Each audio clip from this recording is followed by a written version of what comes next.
welcome to From the Minds of Raging Brats. I'm Heather, and this is my guest co-host.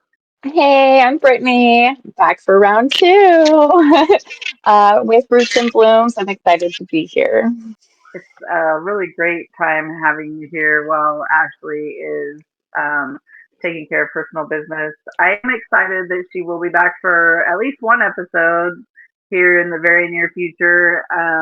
Hopefully, that will mean she will be back more consistently or permanently. I don't know, but we'll play it by ear and see how things go.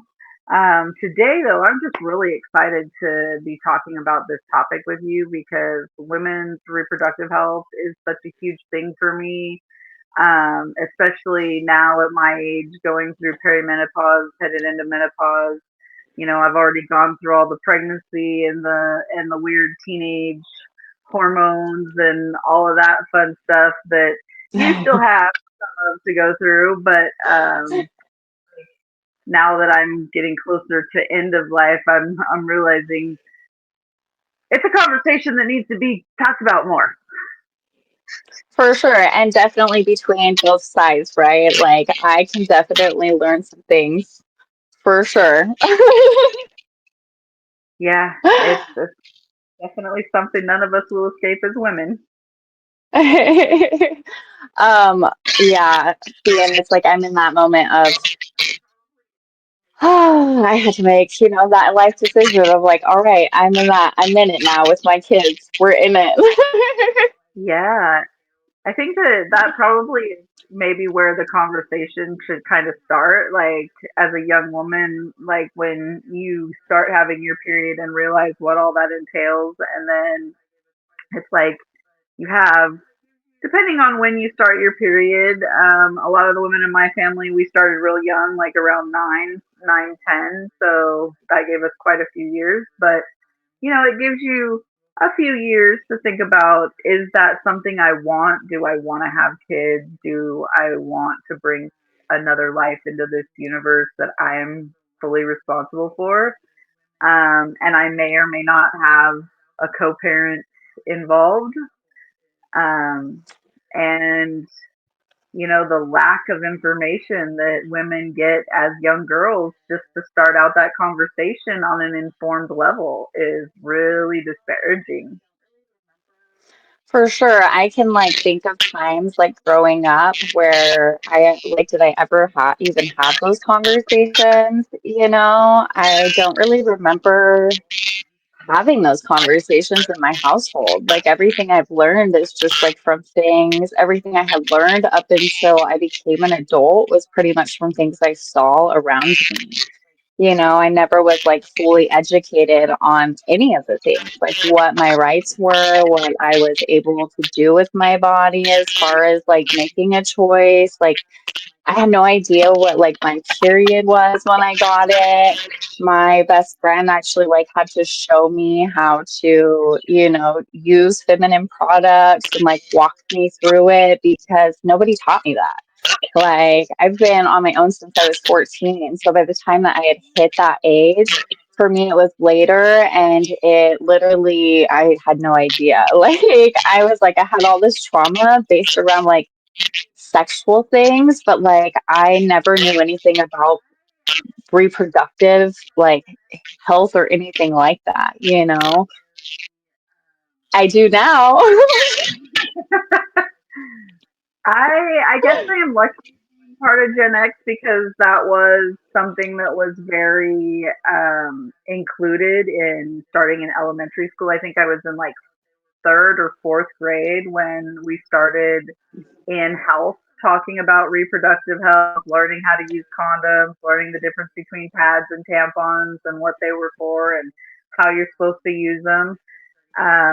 It is something that I think is also missing from the school systems nowadays is the home ec and the health and sexual studies, and it didn't have to do with any of the newfound fads. And I say fads not because I am against anybody and their how they identify themselves, but just because when I was growing up, even if you were what we now call transgender, like we didn't care about what you had beneath your clothes. What you presented as is what you were, period. Just that's how we looked at it. We weren't like, well, can I see your ID and make sure that it matches what you're telling me you have under your clothes? Nobody gave a shit. So everybody went to home class. Everybody learned what a female body does. Everybody learned what a male body does. Everybody learned how babies were made, and then you moved on with your day. Oh, and you were it drilled into you to use protection, use protection, use protection. It's available free everywhere, and get tested every 3 to 6 months if you so much as let somebody touch you in your private. And so, I like know that's nowadays, definitely sorry, I'm like it's weird no, you're nowadays. okay. Just like, why would you want to get tested? I'm like, what do you mean? Why would you They're like, not? Why would you not want to? aren't you with the same partner? And I'm like, yeah. And they're like, then why? Why? And I'm like, oh, because when I was brought up in school, we were told every 3 to 6 months, it doesn't matter who you're with, how long you're with, you For could be married, sure. you should still be getting tested every 3 to 6 months because you don't know what that partner's doing.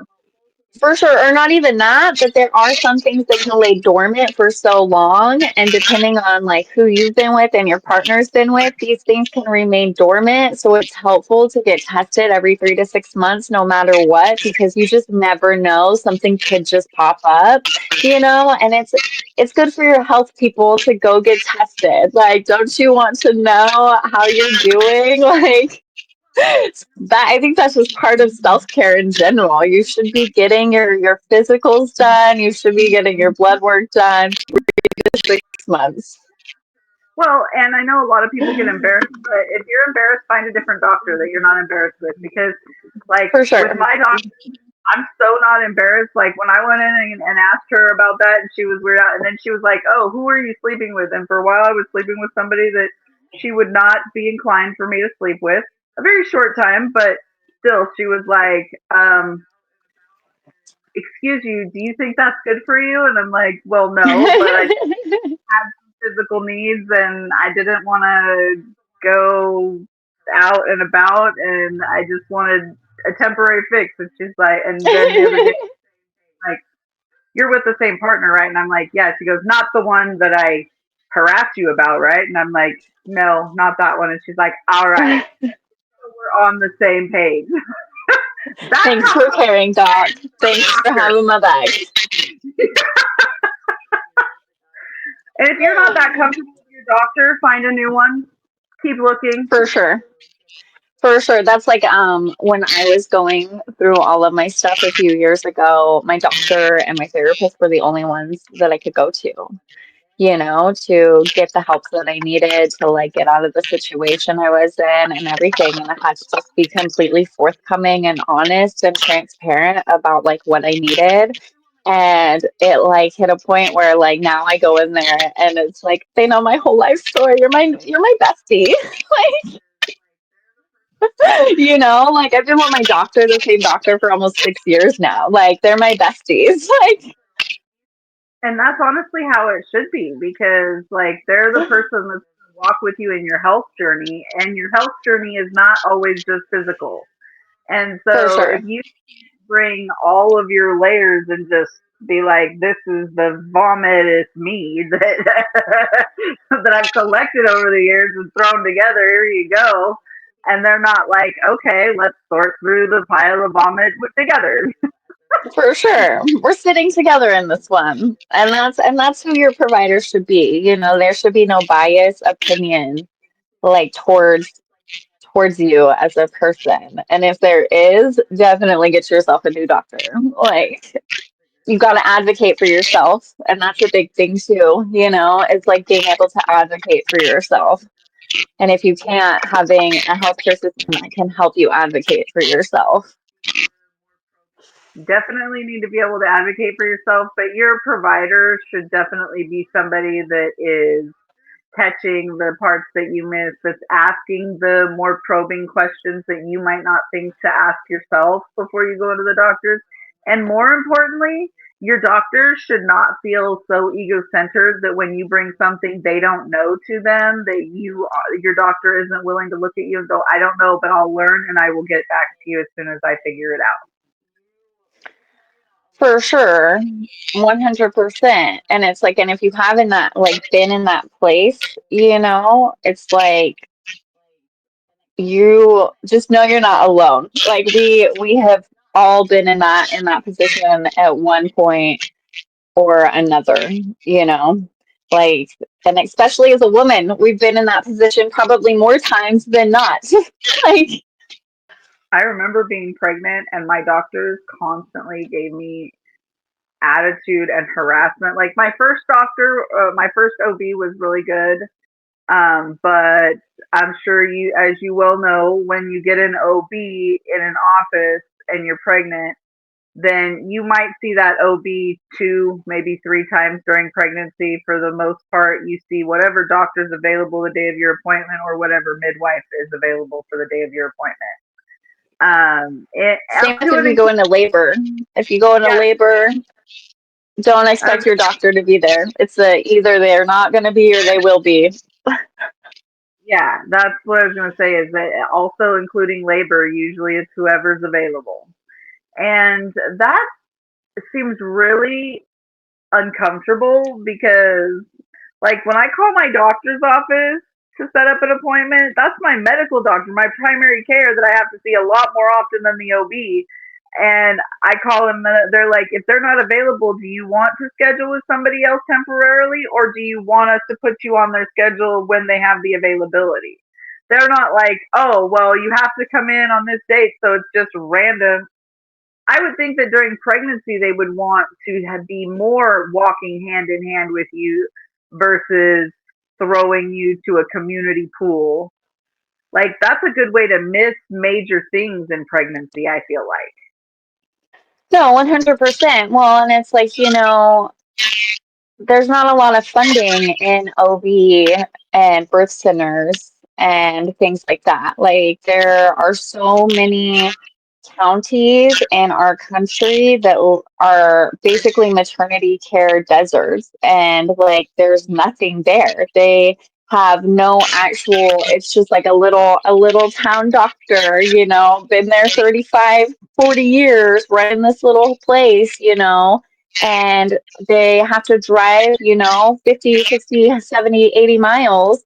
It's like when I was pregnant with my first child, our I literally had to drive 100 miles to get access to care for anything that came to do with my pregnancy. When I thought that I was in labor, I literally had no hospital or anything that I could go to, and I had to make the drive in a literal snow blizzard from a freaking Bonners Ferry, Idaho, which is at the very tip top right at the border of Canada, all the way down to Coeur d'Alene, Idaho, because that was where my doctor was. And it was like in a blizzard. Like literally our car was like swerving and everything, and it was crazy. But if there were more resources within that little tiny circle up there, like a lot of women wouldn't have those problems. Like a lot of the mothers in my community, to go to a pediatrician, we had to drive 60 miles. Like there were so many different things. And it's like, why is that? Why is that? It's like that's over 5 million people in America, like that are women, go without, like, because they choose to put their money somewhere else, because women are just a byproduct, and it's like that's not what we are. Like we actually have a lot of different things that are there, and if you did your research, but when it comes down to it, they don't want to do their research. No, and they're a lot of them. Medical professionals are so in their head and in their ego about how smart they are, um, that they're not willing to be open to teaching. I mean, it's like my doctor and I, we have come across several things where I've asked her a question or I've brought something to her attention and she was like, "Oh, I need to do some research." Or my previous doctor, when I started fasting, he brought the same medical research that every doctor brings initially, and is like, that'll make you fatter, it'll turn your starvation mode on in your body, and all these things. And I'm like, okay, well, there's like thousands of years of documented fasting that shows that that's not accurate, and that fast is very healthy, and it's actually the oldest healing modality on the planet. And then he started looking into my research, because I brought him like research. And he started looking into my research and back checking facts and things, and came back to me, and he was like, this is actually really good. And I was like, I know, but I don't want to just take on something that I don't know well enough. And it says the safest way to do it is under medical supervision, especially considering I take medications.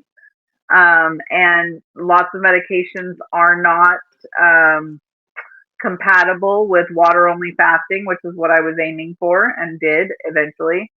Um, but he also initially thought I was only bringing it up because of weight loss, and I told him I'm not doing this for weight loss. I'm doing this because I want to repair the damage to my heart after having a heart attack. I want to be around for a long time because heart damage runs in my family, different heart issues.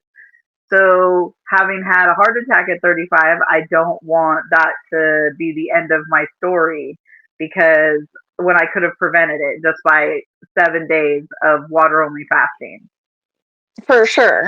And you're like, and I've come with all of these things. Now I just need to know if you're going to support me in this.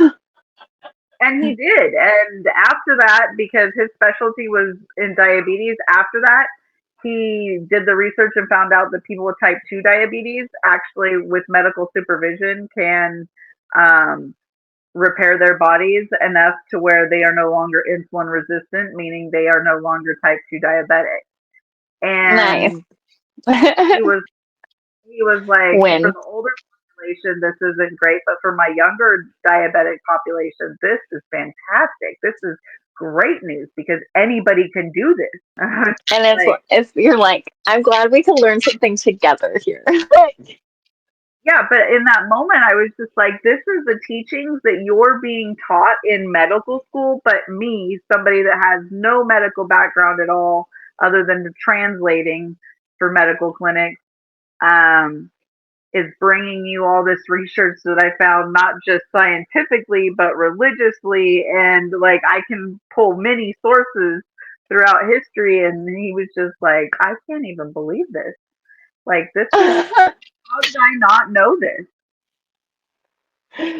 You're like, I don't know. Didn't you spend thousands of dollars to like be taught these things? Yeah, but then it made me question, not so much him, but like our medical schooling system. What is the schooling set up to teach him, and why is it set up to teach that way? Is it because of financial reasons? The cures don't make money, or is it just a general lack of knowledge on parts of the people that wrote the curricula? Man. No, that's a very good question. It's like I was listening to a podcast today and they were talking about abortion and abortion rights and stuff, you know. This is such a great podcast. I just really started listening to them in the last like couple weeks, but they were talking about it and they were talking about how in some medical schools they have stopped teaching the procedures to even do abortions and things like that. And I was like, I'm gonna have to divulge into that and do some research on that because I'm really curious if if that's a thing. And like the episode was called the stealth attack on abortion. And it like talks about all the things that are happening within the political like state of things when it comes to that. That's a really heavy topic, and I feel like we could totally do an episode just in that. You know what I'm saying? So like, I don't really want to talk too deeply on that because I want to research it. But If that's a true thing, like, could you even imagine? Like, they're already getting rid of it. Like, there's like 21 states where that's not even a thing anymore. And it's like they can stop abortions all they want, but people are still going to do them, you know? And like, if you're not educated or anything, now you have this person that's going to go somewhere because they have to. Like, they have to do that because they can't go to a trusted medical provider. Like, that's where we're coming to in America. And that's where it comes down to like the reproductive rights and the reproductive health of women, especially in today's and age, especially, you know. Oh, it's a Yeah, sad, scary world. It's a scary world out there for us. well, and especially with them already having the past to look back at and knowing what back alley abortions and things like that can create, it doesn't fix the system, it just breaks it even more. For And sure.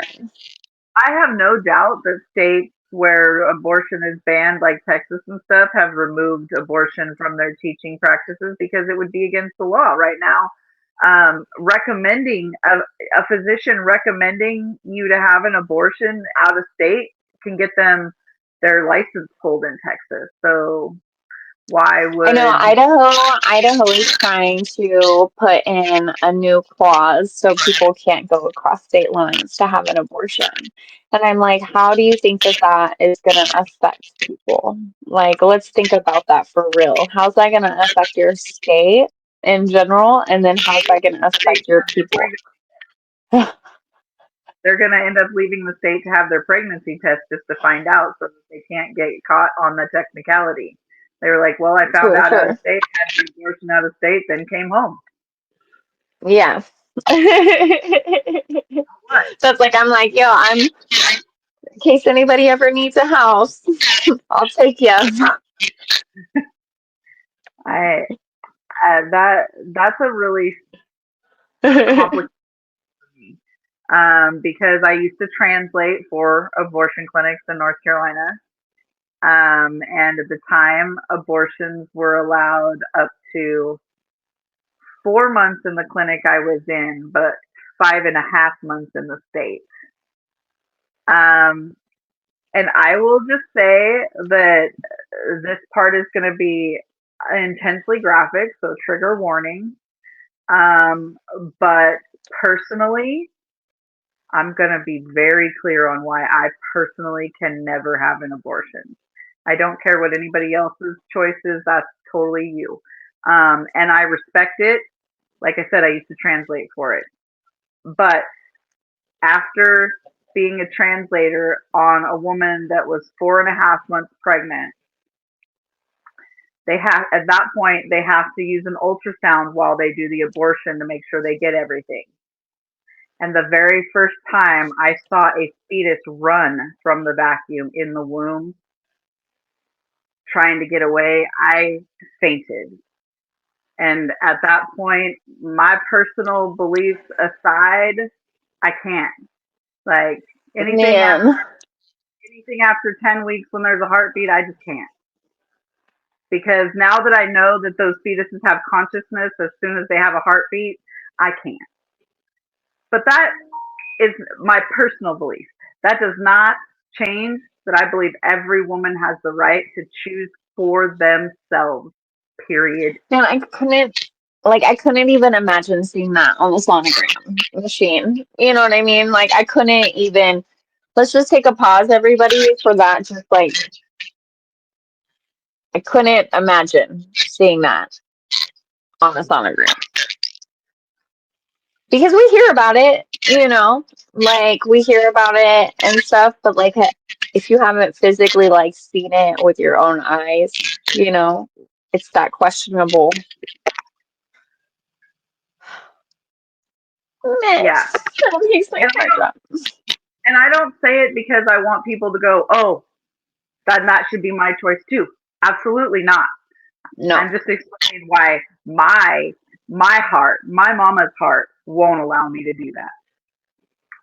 But I also know that on the flip side of that, that if I'd have had a baby that I couldn't have that I felt like I couldn't have been the mom to it. I know that there are enough people out there with infertility issues just waiting to love some poor innocent child that can't be taken care of by their biological parents. So I also fully support adoption, like, and surrogacy, like women that offer their womb to women that can't, for whatever reason, can't carry their own child, man, those are angels in disguise. And to know that our healthcare system fails them day in and day out when they are here offering the blessing of life, no matter whether they're surrogates, natural moms, whatever the case may be, like bringing life is a huge, huge thing for women to do. And then to have our healthcare drop the ball on us seems like such a slap in the face all the way around. Yeah. I feel like Because it's all a slap in the face. Like they don't care. And that's like the hardest thing about it all, you know. I think it's funny when they're like land of the free and I'm like, where? For yeah, who? The men of America? Cause for who? well, and it becomes really hard too, especially the older you get and the more like you have children and you see the way the system works and treats women, both medically and just in general. Because, well, without us, there wouldn't be them, first of all. But then on top of it, for them to act like we are second class citizens and the images that they raise us to believe we have to be. I know I've got makeup on today because I just felt like I wanted to wear makeup, but that we have to wear makeup, we have to maintain a certain view, we have to dress a certain way to be appropriate, but don't don't not be sexy because if you're ugly, men don't want to look at you either. And like But also what? don't be there for the eye either. Don't be there for the keen eye either. Yeah, don't be provocative. Be sweet and innocent with an edge of sexy. What? What if I am just like some wild tomboy that every now and then wants to wear makeup, but in the meantime, the rest of the time, I'm wearing torn jeans, torn t-shirts, don't wear a bra, my hair's in a bun, I don't even brush this son of a bitch till I have to shower. Like, what? I can't be that? I can't be that For without sure. criticism. It's like I remember I was with this guy one time and he was like I just decided to get all cutesy, you know, and I wasn't really even going anywhere. And but I just wanted to get cutesy. I just woke up and I wanted to do my makeup, I wanted to do my hair, I wanted to like put the cute outfit on, you know, just for that self-confidence. So like I wanted to feel myself shine for the day. And I remember being like, "Oh, they look so cute," you know. I tried, and they were like, "Why? You're not even leaving the house." And I literally look at you every day. So why did you have to do that? And I was like, I did this for myself because I wanted to see how awesome I look to remind myself that I am a baddie when I want to be, you know? And like, I remember he was just like, "Oh, well, it's just like a little too much, but we're not going to do anything," you know? And I was like, "Okay." And he's like, "So you should just go change." And I was like, "Actually, I think I'm gonna go do something then." Because who are you to tell me? Like, I look this good, you're right. I should go do something. Why do you guys get like that? I don't even understand that because most of the time, to be honest, most of the time when I do a full face of makeup, it's because I've like been sick in bed for 3 days and I've got like 2 or 3 more days to go, but I'm not puking anymore and I'm so tired of looking at my Oh, ugly face 100%. from throwing up and being miserable. So I'm like, fuck it. I do a full face, like full foundation, Mm-hmm. everything, full fake lashes, the whole 9 yards, and then get right back in bed. I'm still in my pajamas, everything, and I'm just laying in bed and I'll just take of myself and look at them when I'm feeling miserable later. I'm like, see, I I may be feeling miserable, but Even in my shitty, I can be my best. Like, okay, yeah, I do it for mental self care, not for anybody to see. Fuck you. Who are for you? sure.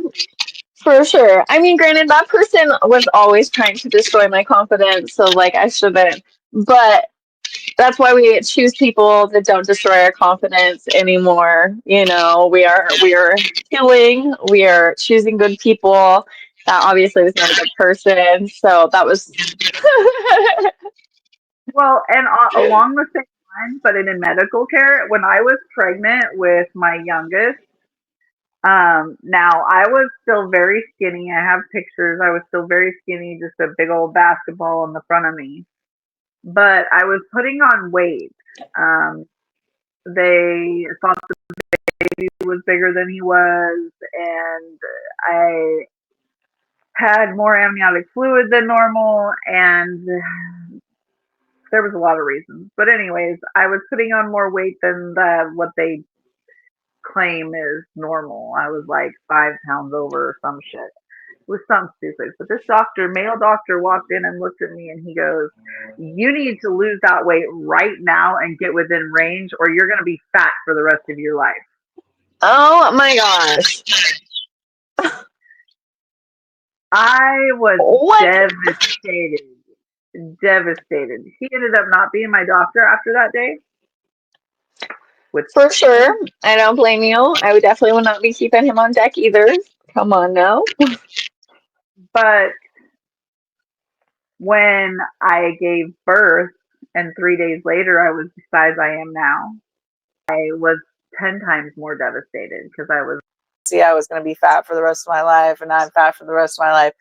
Never once did they think to run like thyroid panels and stuff like that when they already knew that I had thyroid dysfunction. They didn't bother to check my autoimmune to see if I had autoimmune, which I did. And the weight isn't going to go anywhere as long as they can't figure out how to regulate my hormones, my thyroid hormones. And guess what? They haven't figured that out yet, which is true for the grand majority of women with Hashimoto's or thyroid dysfunction issues. Like, 100%. That's like my mom had really bad thyroid issues growing up, and like she constantly went fluctuated up and down, and she couldn't get like proper care or anything. To the day she died, still couldn't get that proper care. that's terrible. That's what I'm saying, though. Women don't deserve that. We don't deserve to be put through that. That doctor was just a terrible example of healthcare professional and a typical example of a women's healthcare representatives. It's so interesting to me because I when I was pregnant with my oldest, I was pregnant in Idaho, and so I know how that health system works really well and how I was treated there. And then my last child, I actually had down in Texas. And when I was pregnant in Texas, my access to care was very limited. My doctor did not seem very educated in anything as far as OBGYN care went. And there was one point where I was like, hey, like I was having preeclampsia symptoms, which I know what they are because I had preeclampsia with my first son and was actually like had to go into like be induced into labor and everything. uh, so like I'm like, I know these are the symptoms, and he was like, you have no idea what you're talking about, honey. You just need to go home and rest. And I Okay, was like, well, my ankles are like extremely swollen. Like I can tell that my blood pressure is skyrocketed. Like I literally keep having these like dizzy spells where I feel like I'm gonna faint. But I just need to go rest. And he's like, yeah, he's like, you're 36 weeks pregnant. This happens. And I was like, that's also when I delivered my firstborn, was at 36 weeks because I was preeclamptic. I literally went in for a 36-week checkup and went to labor and delivery. I didn't get to go home. Like, it was like, and I had a baby 4 days later. So I know what's happening. And then literally, um, I ended up coming back to Idaho at the end of my pregnancy. And my doctor, I was able to get the same exact doctor that delivered my firstborn. And so he was like, oh, yeah, like these are totally the signs and symptoms. We need to get you again in labor and delivery again for the same symptoms. And I'm like, that's interesting. Texas told me I just needed to go home and rest. He's like, you could die. You could literally die from this. And your baby could die. And you could have seizures. And there's so many bad things. You already know because we've been here. And I'm like, yeah, that's cool. You're like, that's kind of what I said to the other doctor. Yeah, so he was like, yeah, we got to do this. And I'm like, yeah, cool. I told my doctor that literally 2 months ago. You're like, can you please just listen to the person that lives in the body? For sure. The person who feels the feelings inside themselves. But I feel like doctors just don't listen in general, whether you're pregnant or you're not pregnant. Yeah, I feel like quite a bit. But I also think it's partially us, the patients, to blame. Don't get me wrong. I'm not trying to victim blame anybody. I'm saying the patients, male and female. Because doctors have gotten to this point where they are constantly firing patients.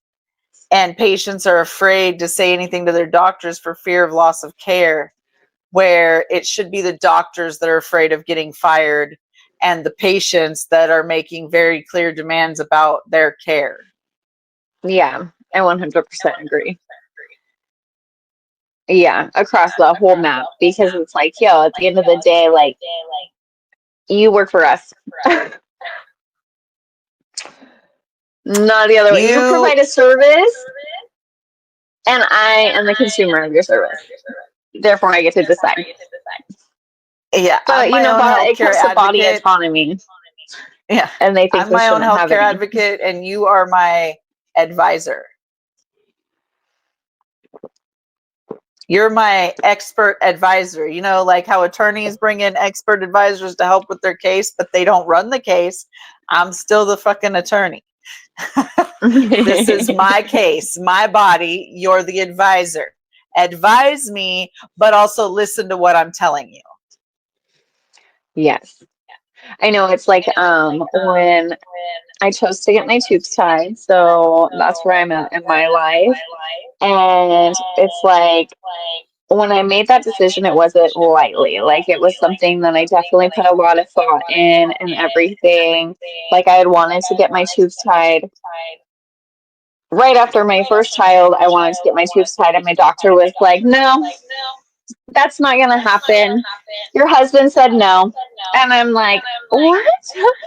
And he's like, yeah, so like on the paperwork and stuff, your husband said no, you can't get your tubes tied, so you're not getting your tubes tied. Excuse me? And he's like, plus, you're only 21, so do you really want to get your tubes tied? Because you guys are probably going to want to have more babies, and, you know, you're going to want to have a family. And here he said no, so that's what we have to go with. Unless there's some kind of medical issue that is, like, putting you in a drastic need for it, we can't do that. Preeclampsia twice isn't a good enough reason, you fuck? No, this was the first time. This was my first child, and then after I had my first, so that they said no, and then I ended up getting divorced, and you know whatever. That husband wasn't a thing anymore, and I was like, I still have that decision. I don't want to have kids anymore, and I had been on like the Depo shot for a while, and it like really just made my body really irregular. I gained a lot of weight.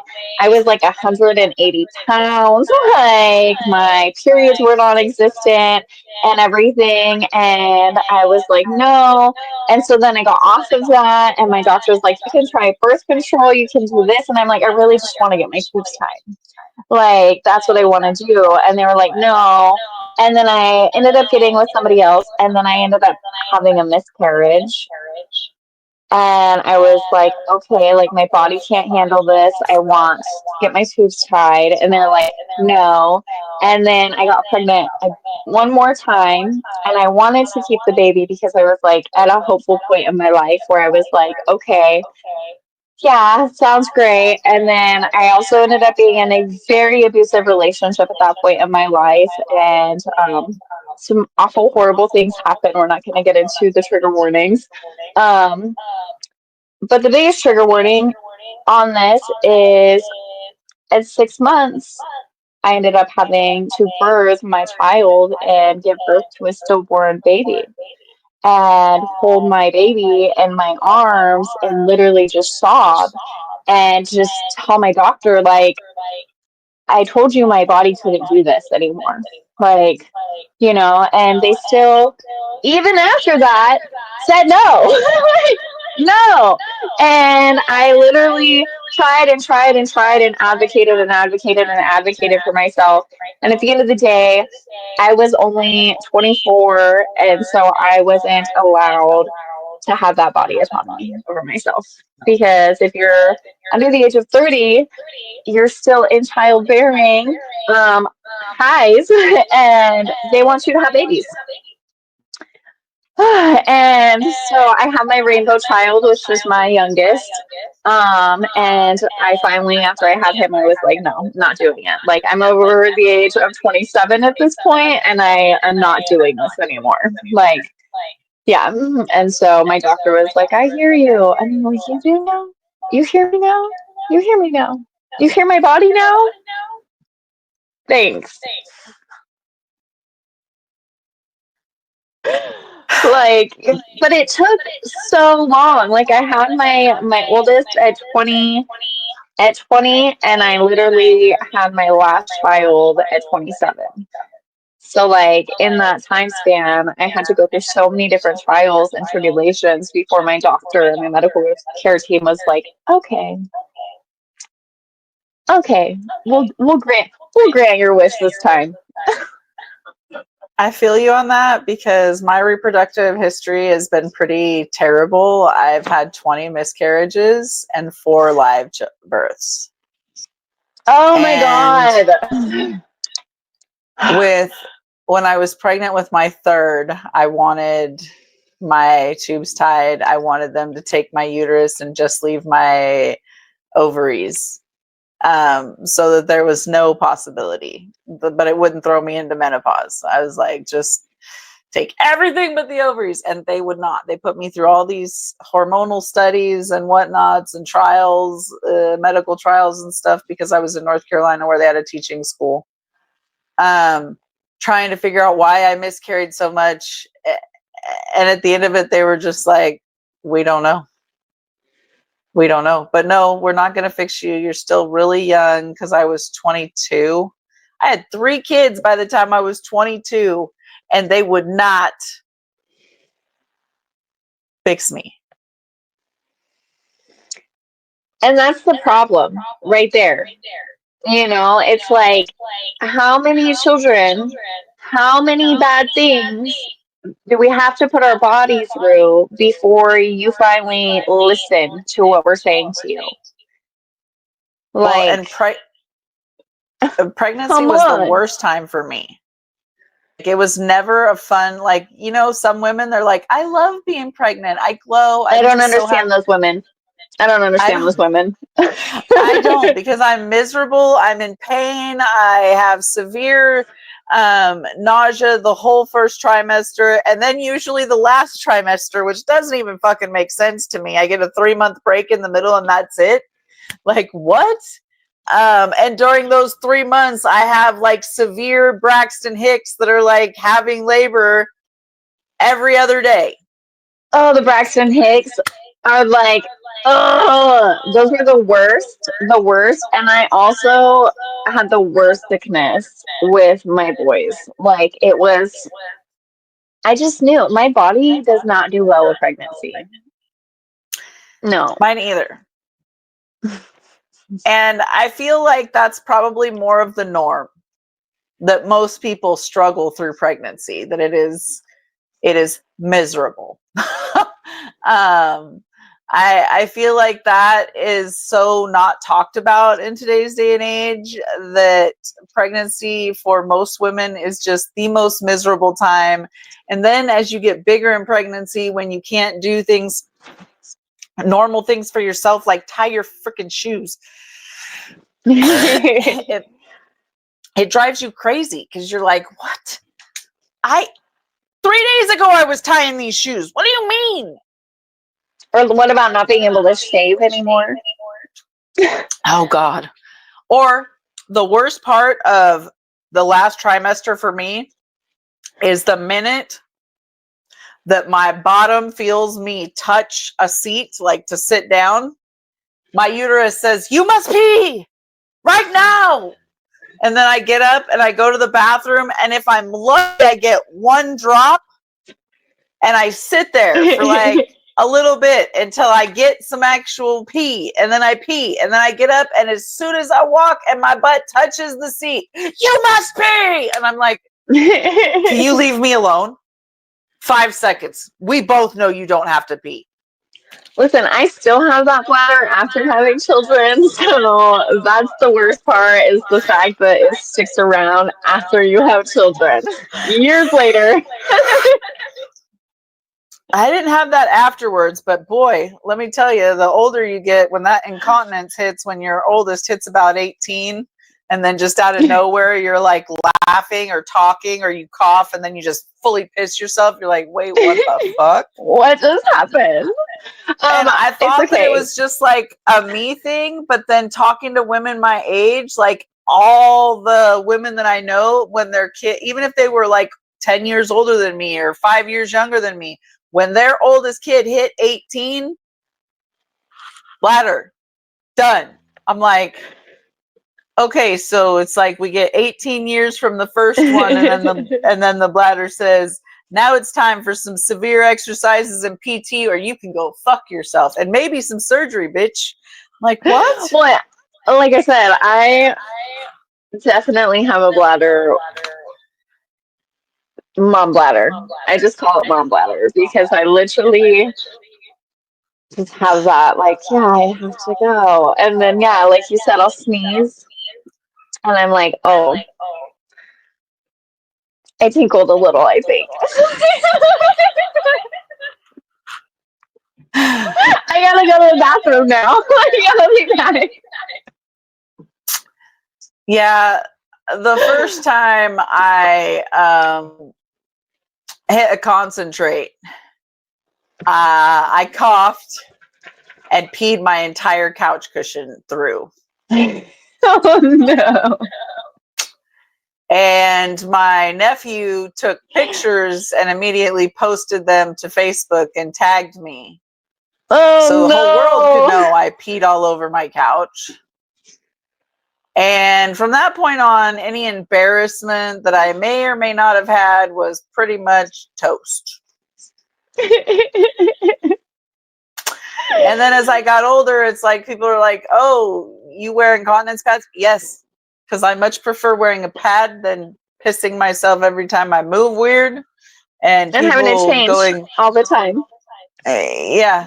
And then as I get older, people are like, they'll give me crap. They're like, oh, you must need Depends. Sometimes they're like, what? I'm like, sometimes. And they're like, and you would what? never even know that I was wearing them. I could be wearing one right now and you wouldn't even know. No, for real. Sometimes they ask that and I'm like, I'm wearing one right now. I have been all day. Didn't you? It's kind of like, have you seen the period panties? Like, not they have period panties and then they have the period diapers or whatever. And like, revolutionary. I am not one to do tampons because they're so fucking bad for you. They're so bad for your body. And we talk about free bleeding and all that stuff, but game changer. And you wouldn't even know that we're wearing them. Personally, always discreet works great for me because period or urine, it doesn't matter. It deals with it all. And I like the way they fit. You don't really know that they're, people can't tell their diapers even under tight clothes. And they're so comfy. They're so comfy. And I usually feels like wearing underwear. And I usually throw a pair of underwear over top so that, especially if I'm bleeding, so that, you make sure you got that fit. For sure. And you literally, nobody knows. Like, nobody. Can't tell. No, I used to only wear them when I was like sick and stuff, but then, Bunny, Jelly Roll's wife, I love her so much. Oh yeah, she's the one that got me on them. She's the one that got me on them. Okay. Me too, girl. Me too. She said on her YouTube or her podcast or something one time about how she wears always discreets for her period. She doesn't mess around with anything else. She just sleeping, walking, running, anytime, anything during the day, and nobody knows the difference. She was wearing spandex with it on, and I was like, if you can't tell in spandex, they're good. Then we're good. And so after that, I was like, I already buy them anyways, so why spend money on a fuck ton of period pads when I could just buy like a box of period pads for occasional outings where I want to wear something cute that maybe is a little more risque, can't wear a diaper for. I personally still use tampons because one, I have learned that when I use tampons, my period is like a day or two shorter than it would be without.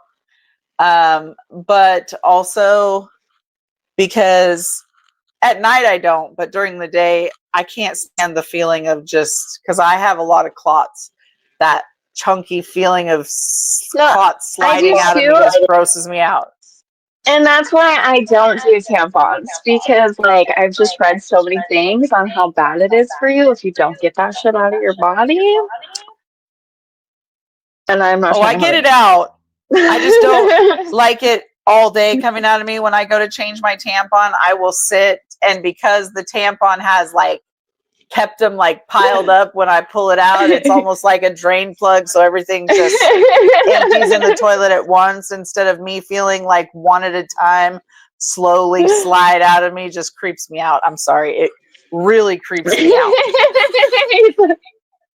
I'm like, I can't handle that feeling. That sensory issue is overloading my sensories.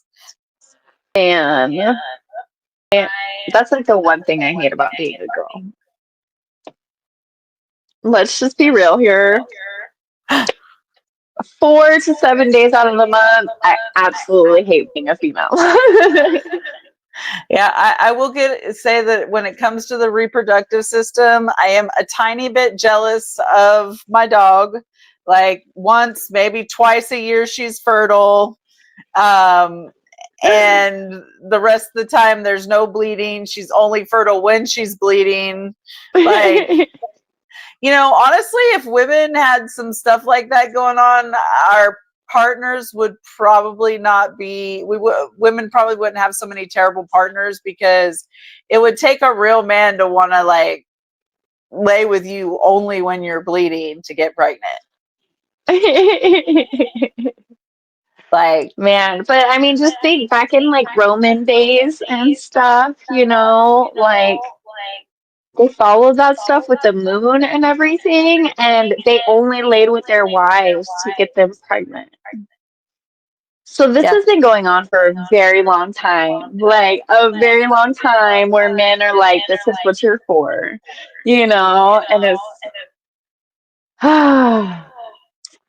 I think it's really funny that we're told that like motherhood is our highest calling, but yet we're shamed on whether or not we pursue it or not. Like, and then after we have the kid, we're judged on our parenting tactics, and like the judgment just never ends. Well, and that's why I don't really understand why abortion is frowned on, because there's a lot of women that can physically have children that have not one maternal instinct and should not have children. And then there's women that infertility keeps them from having children, and those women are so maternal that they could raise a dozen kids on their own as a single mom and it wouldn't faze them. That's true. Well, and it's like, look at those moms that like do harmful things to their children and then they go to prison and stuff, and it's like, there are women out there who know that they do not want to be moms, know 100% in their soul, and they still have to jump through these hoops, and they're often judged on like their decisions of what they want, and they're often tried to be told what they should and shouldn't do with that choice. But some women are like, look, like I know for a fact that I'm not that person. And I feel like that's where it comes down to, is like we should be supported one way or the other by our healthcare system, whether we want to have children or we don't want to have children, because we know ourselves better than anybody else. We live in this body every single day. We feel the things that we feel, and nobody can take that from us or tell us if it's right or wrong.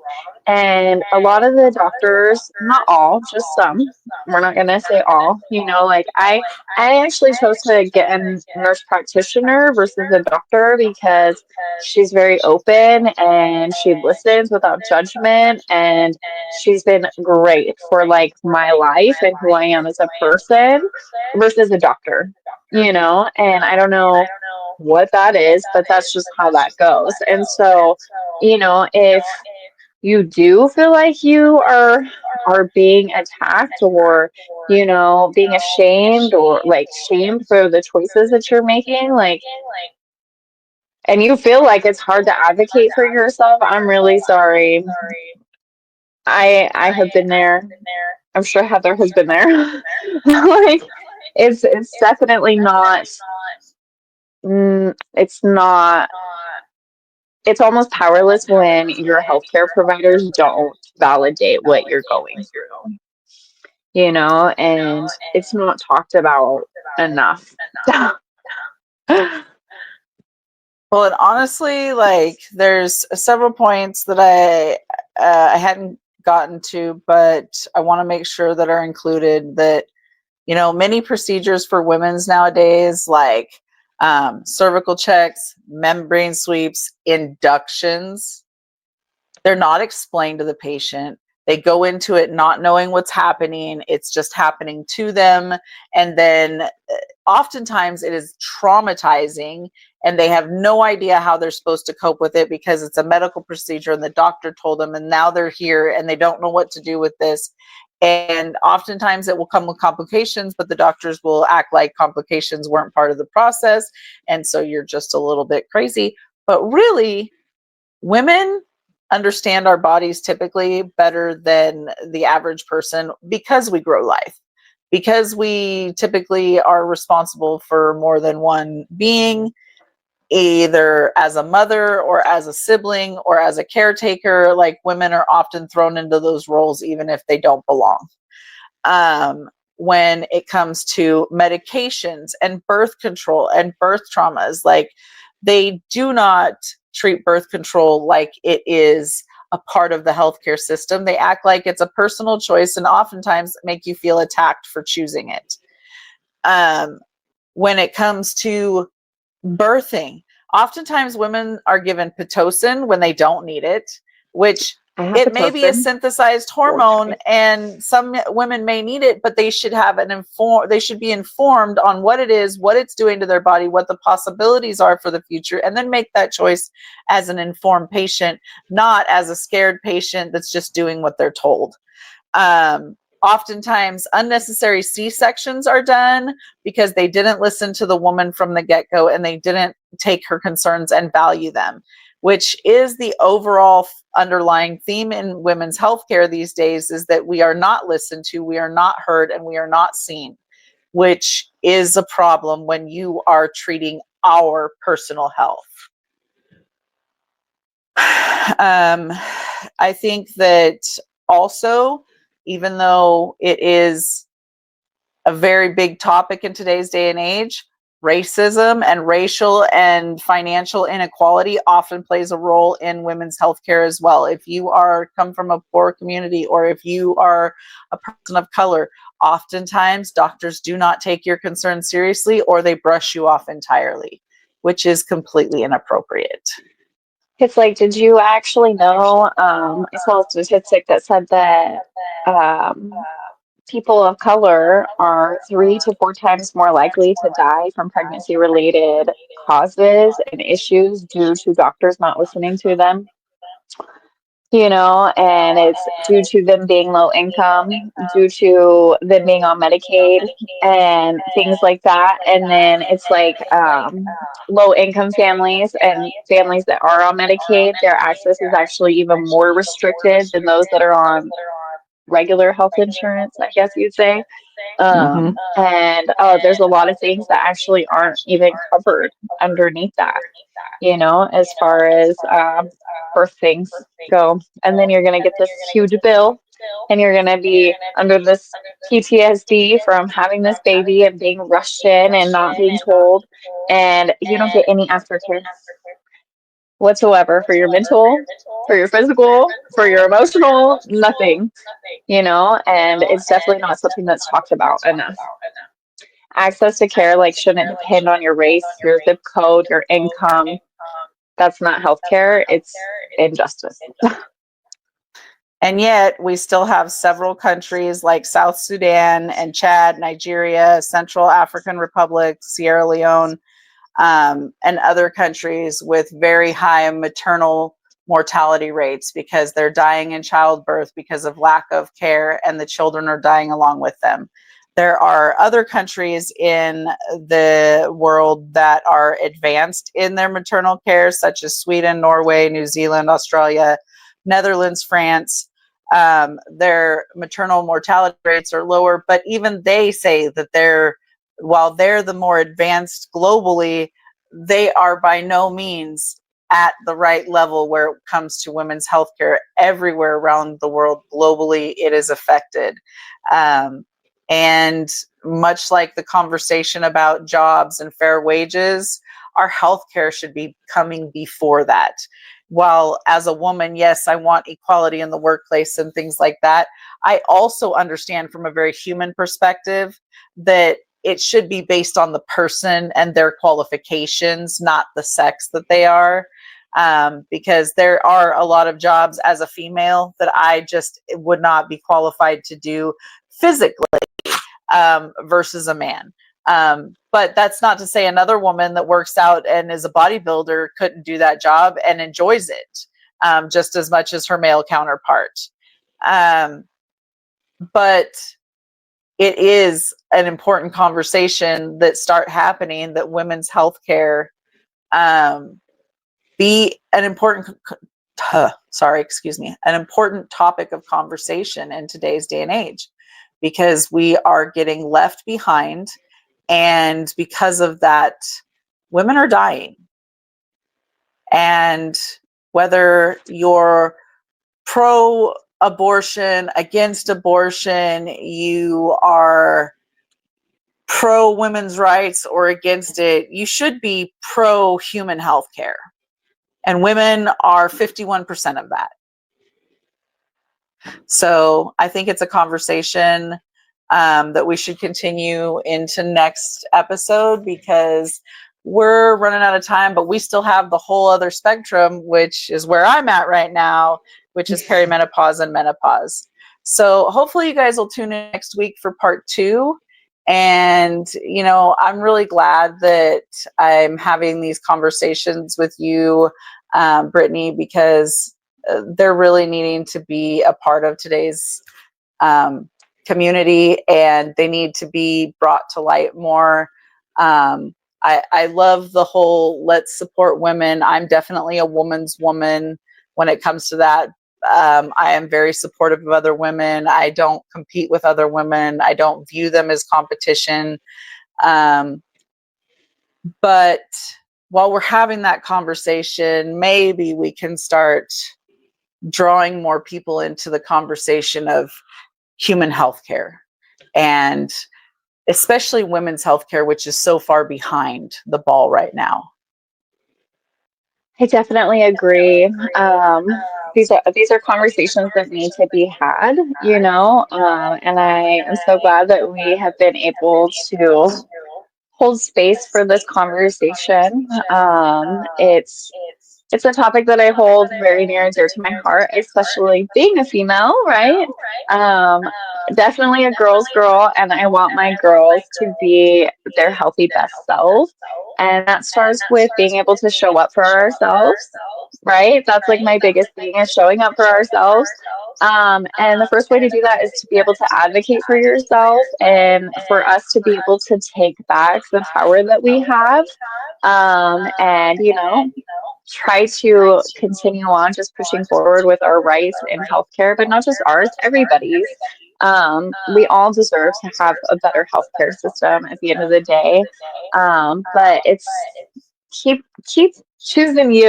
You know what I'm saying? Keep advocating for yourself. Keep sharing these conversations with your girlfriends and just having those conversations about like what the real talk is, like where can we make that change? Because the change does start with us, whether they want to tell us it doesn't or not. So just always show up to the topic with an open heart when, you get that space to be able to hold it, and just know that you're not alone in it, because a lot of us have been there and we sit there with you in that space. So I'm just so honored that yet again I got to talk on one of my favorite topics. So let's just keep this conversation going. I'm looking forward to another episode on this, uh, and just keep sharing your knowledge with everybody, and know that your stories matter. And as we wrap these episodes, I'm going to leave you with a couple questions to ponder. How often are consent and autonomy truly respected in standard care models across the board? And how often do you find yourself not feeling heard or seen in a medical setting with your medical professionals that are supposed to be advising you on your health and giving you the information that you need to make informed decisions? As always, if you like our show, please like, share, and subscribe. And don't forget, rage responsibly.